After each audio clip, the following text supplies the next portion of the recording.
Assalamualaikum warahmatullahi wabarakatuh. Perkenalkan, nama saya Hamijah dengan NPM 19 170530074, kelas manajemen B. Di sini saya akan menjelaskan sebuah materi tentang kebijakan dividen sebagai tugas akhir manajemen keuangan 2 dengan dosen pengampu Ibu Tilawatil Cisetayuda SE, MSI.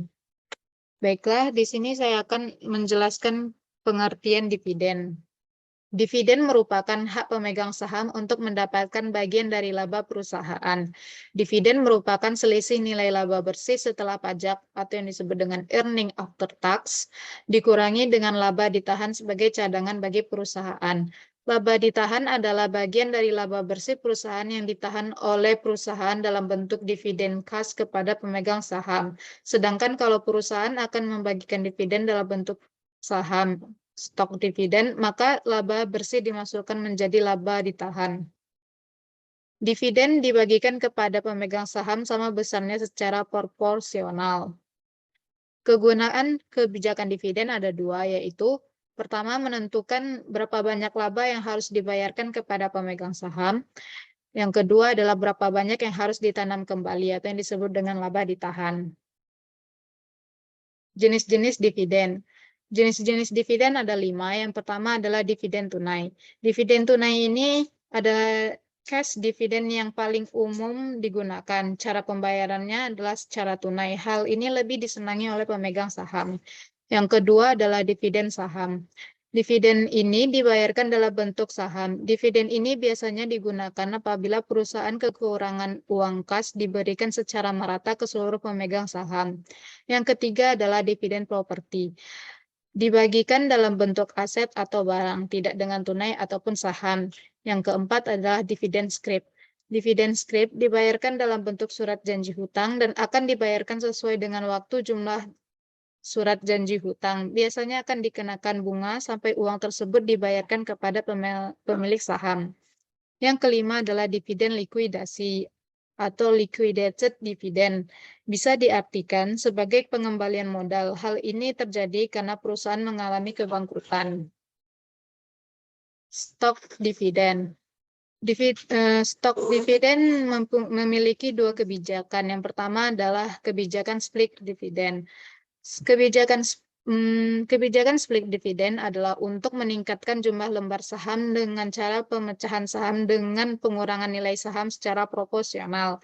Misalnya, kebijakan 4-2 berarti perusahaan akan memecah saham dari 2 menjadi 4. Artinya, seseorang yang awalnya memiliki saham 2, setelah kebijakan diberlakukan, jumlah sahamnya akan menjadi 4.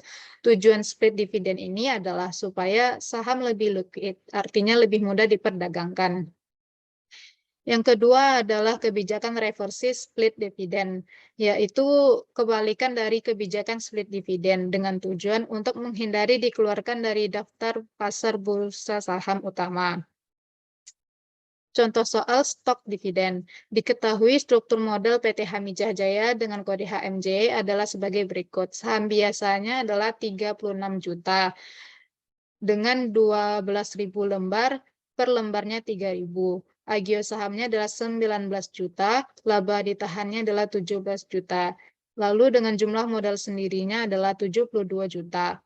Jika perusahaan melakukan, pertama adalah stok dividen sebesar 10% dari lembar saham biasa, sedangkan harga pasar adalah 5.000 per lembar.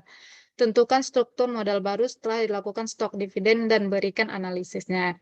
Yang kedua adalah stock split 6-to-trade. Tentukan struktur modal setelah stock split dan berikan analisisnya.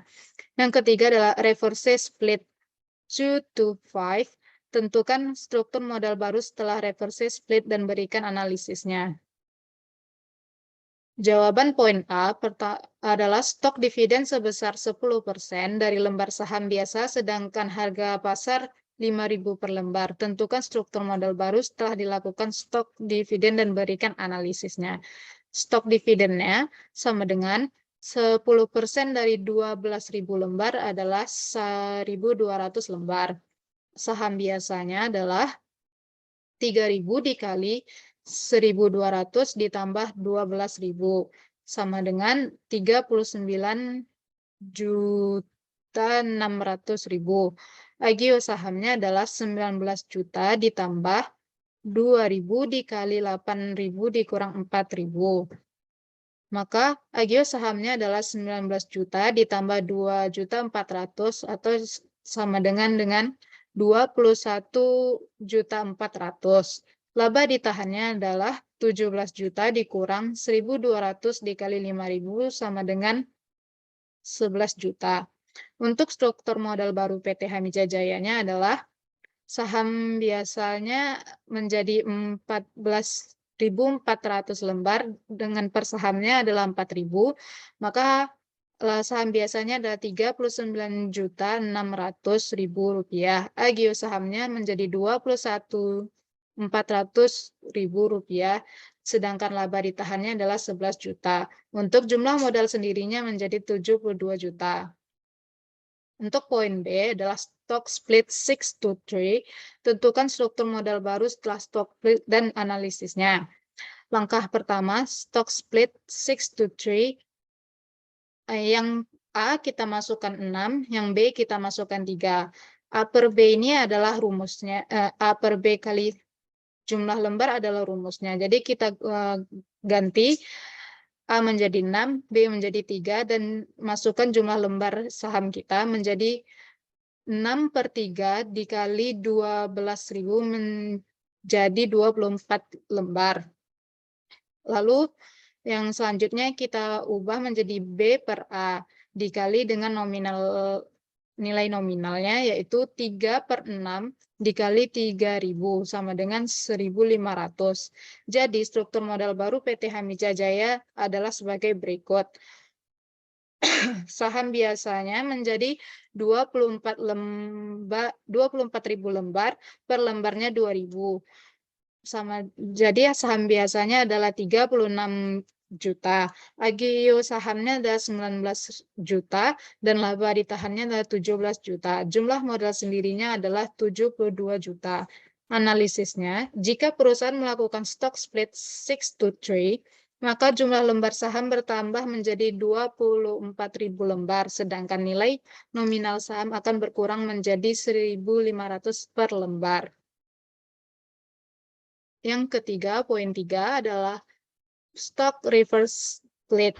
Reverse split-nya adalah 2-5, tentukan struktur modal baru dan analisisnya. Untuk stock reverse split adalah A per B dikali jumlah lembar.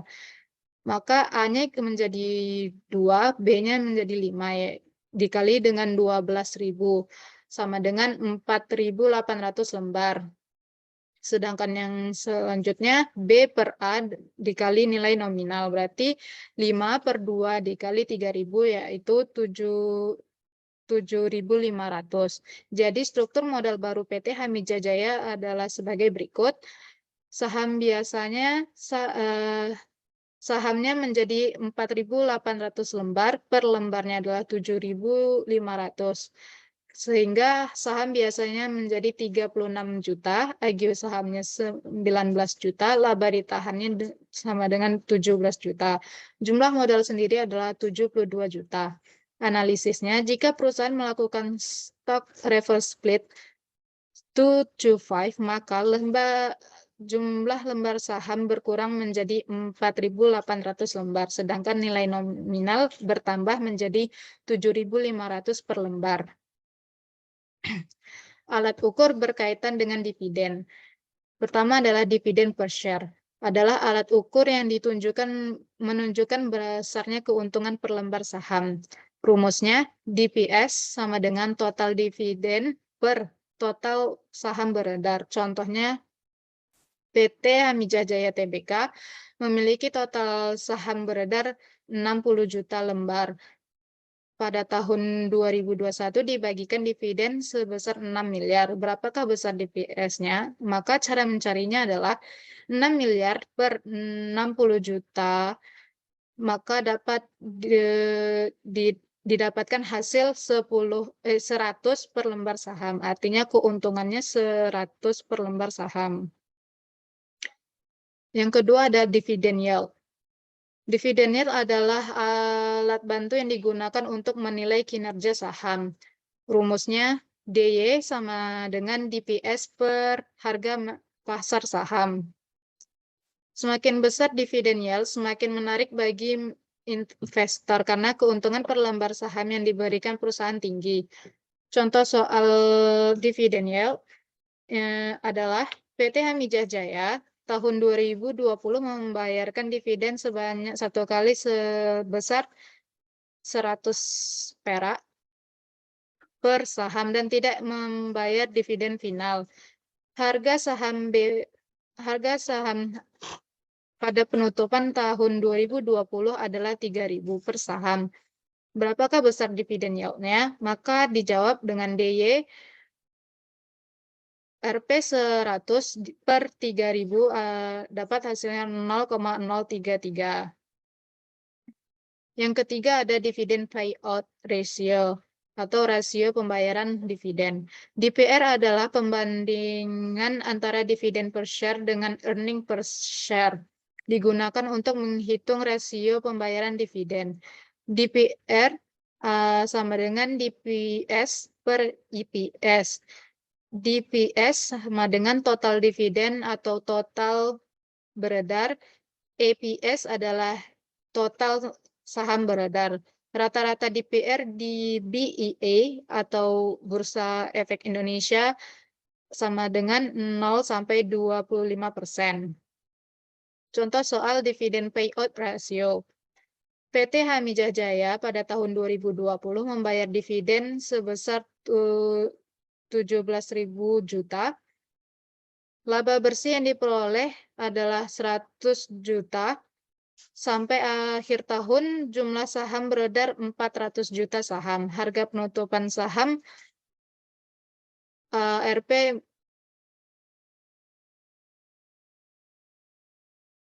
1.450. Berapa besarkah DPR-nya? DPS-nya adalah total dividen atau per total beredar. EPS-nya adalah total saham beredar. Jawab. DPS-nya adalah 17.000 juta per 400 juta sama dengan 4,25. IPS-nya adalah 100 juta per 400 juta sama dengan 250 dan DPR sama dengan 4,25 per 250 sama dengan 17%. Keputusan manajerial. Alasan seberapa besar dividen dapat dibagikan ke pemegang saham tanpa mengganggu sumber pembiayaan internal. Pertama adalah jika dividen dibagikan terlalu besar, otomatis laba ditahan menjadi kecil, sehingga ketika sewaktu-waktu perusahaan membutuhkan dana akan dapat mengganggu pembiayaan internal perusahaan. Yang kedua, jika dividen terlalu rendah, akan terjadi konflik antara pemegang saham dan manajerial, sehingga penetapan besarnya dividen sesuai dengan kondisi perusahaan saat itu. Misalnya, jika ada investasi yang menguntungkan atau prioritas investasi, atau jika tidak ada investasi, dividen bisa dibagikan menggunakan dividen payout ratio atau ada kesempatan lain antara pemegang saham. Bentuk kebijakan dividen. Yang pertama adalah kebijakan dividen stabil. Adalah besarnya dividen setiap tahun sama dengan harapan untuk memelihara kesan pemodal terhadap perusahaan. Yang kedua adalah kebijakan dividen payout ratio tetap. Adalah jumlah dividen akan berubah sesuai dengan laba yang dihasilkan setiap tahun sesuai dengan rasio dividen payout ratio yang tetap. Yang ketiga adalah dividen kompromi atau compromise policy. Adalah kebijakan dividen antara stabil dan kebijakan dividen payout ratio ditambah dengan presentasi tertentu pada tahun-tahun yang mampu menghasilkan laba bersih yang tinggi. Yang keempat adalah kebijakan dividen residual. Adalah besarnya dividen yang dibagikan akan dipengaruhi oleh ada tidaknya kesempatan investasi. Selama terdapat kesempatan investasi yang menguntungkan, investasi yang memberikan HPV lebih, maka laba yang diperoleh perusahaan akan dipergunakan untuk mengambil investasi tersebut. Saham yang memiliki dividen stabil lebih diminati pemodal dibanding saham yang dividennya didasarkan persenan tetap dari laba. Contoh latihan, Naraca PT Paramita pada harga pasar yaitu khasnya adalah 2.000, aktiva lainnya adalah 10.000 dengan jumlah 12.000, dengan modal sendiri 12.000, jumlah saham beredar adalah 10 juta. Misalnya perusahaan tidak berencana membagikan dividen karena terdapat suatu kesempatan investasi yang memerlukan dana sebesar 1.500 juta, investasi tersebut diperkirakan akan bisa menghasilkan kas masuk bersih 250 juta pada tahun yang akan datang, dan sesudahnya akan meningkat bunga 5% per tahun. Biaya modal sendiri adalah 15%. Pertanyaannya, pertama, hitunglah NPV investasi tersebut. Yang kedua, berapa nilai perusahaan setelah mengambil investasi tersebut. Yang ketiga, berapa harga saham setelah mengambil investasi berikut. Untuk jawaban pertanyaan pertama adalah NPV sama dengan CO tambah PV, di mana PV sendiri adalah C atau kas masuk per 1 kali R atau bunga. NPV sama dengan 1.500 ditambah 250 per 1 ditambah 0,05, jadinya 1.500 ditambah 238,09, NPV-nya menjadi 1.738,09. Untuk pertanyaan yang kedua adalah kasnya 2.000, NPV-nya 1.738,09, aktiva lainnya adalah 10.000 dengan jumlah 13.738,09. Jadi, jumlah perusahaan setelah mengambil kesempatan investasi adalah 13.739,09. Untuk pertanyaan yang ketiga adalah harga saham setelah investasi PI dengan keterangan PO sama dengan harga saham sebelum investasi. PO sendiri dengan rumus D1 per KS kurang R. Untuk langkah pertamanya yaitu mencari dividennya. Dividen sama dengan kas tambah NPV per jumlah lembar saham. Untuk kasnya 100, untuk NPV-nya 2.122,22 per, dan jumlah lembar sahamnya ada 5.000. Jadi harga dividennya adalah 0,000444. Langkah keduanya adalah PO 0,0044 per 0,18 kurang 0,8 sama dengan 0,00444. Untuk langkah ketiganya, untuk mencari harga saham sebelum investasi adalah PO dikali KS ditambah 1 kurang D1. Jadi PO-nya kita masukkan 0,00444 dikali 0,18 ditambah 1 dikurang 0,000444. Jadi hasilnya adalah 0,0047952. Jadi harga saham setelah investasi adalah 0,0047952 juta per lembar saham, atau disebut juga dengan 4.750,2 lembar saham. Baiklah, hanya itu yang dapat saya sampaikan. Mohon maaf dengan kesalahan yang telah saya perbuat. Wabillahi taufik hidayah, waridho inayah. Wassalamualaikum warahmatullahi wabarakatuh.